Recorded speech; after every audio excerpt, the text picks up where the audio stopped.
معزز سامعین کرام، علامہ اقبال کے اس شعر سے حریت کا، فعالیت کا، جہد مسلسل اور عمل پیہم کا مطالبہ ہے، اور اس بات کا مطالبہ ہے کہ ہم جمود و تعطل کی تباہ کاریوں سے نکل کر عملی زندگی میں قدم رنجاں ہو۔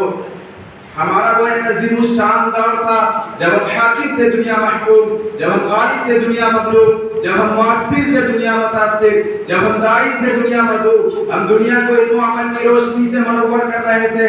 لیکن اس کے بعد اللہ تبارک و تعالیٰ کا قول وَلَقَدْ كَتَبْنَا فِي الزَّبُورِ مِن بَعْدِ الذِّكْرِ أَنَّ الْأَرْضَ يَرِثُهَا عِبَادِيَ الصَّالِحُونَ وَأَنْتُمُ الْأَعْلَوْنَ إِن كُنتُم مُّؤْمِنِينَ۔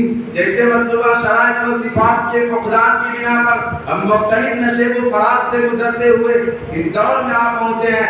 آج دنیا کے کیا حالات ہیں، امت مسلمہ کے اسی سنگین صورتحال سے گزر رہی ہے۔ ہم سماجی اعتبار سے، سیاسی اعتبار سے، معاشی اعتبار سے اپنے جمود و تعطل کی بنا پر اس درجہ انحطاط کا شکار ہو چکے ہیں۔ واقفان حال نوشتہ دیوار پڑھ سکتے ہیں، کل تمہارا شاید منصفانہ تجربہ یہی ہوگا کہ ہم محکوم ہے دنیا حاکم، ہم مغلوب ہے دنیا غالب، ہم متاثر ہے دنیا مؤثر۔ ہم ہراساں و پریشان نہیں؟ کیا ہمیں ترس والی نگاہوں سے نہیں دیکھا جا رہا ہے؟ کیا معاشیے پر نہیں؟ کیا آج مظلوم انصاف کا پیالہ لے کر در در کی ٹھوکریں نہیں کھا رہا ہے؟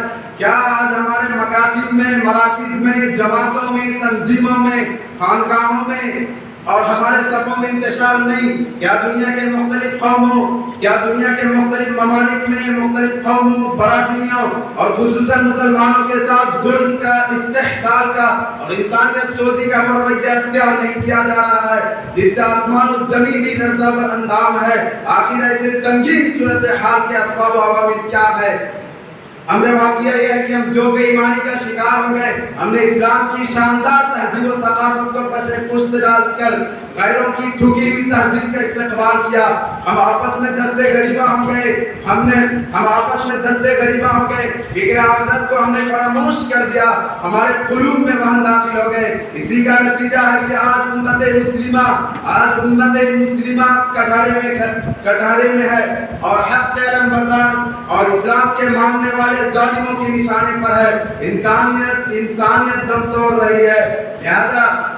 لہذا اس بات کی ضرورت ہے کہ ہم التائبون العابدون الحامدون اور اس آیت میں تمام مذکور صفات سے متصف ہو اور باوجود اختلاف رائے کے واعتصموا بحبل اللہ جميعا ولا تفرقوا پہ عمل پیدا ہو، اور اشداء علی الکفار رحماء بینکم کا مظہر ہو۔ ان تنصروا اللہ ینصرکم ویثبت اقدامکم پر یقین رکھتے ہوئے دفاع اسلام اور خدمت انسانیت کی خاطر دامے درم قدم سخن قربانی دینے کے لیے کمر بستہ ہو جائے۔ یہی وقت کی اصل ضرورت ہے اور یہی امت مسلمہ کی پکار ہے۔ میں انہی چند باتوں پر اپنی تقریر ختم کرتا ہوں۔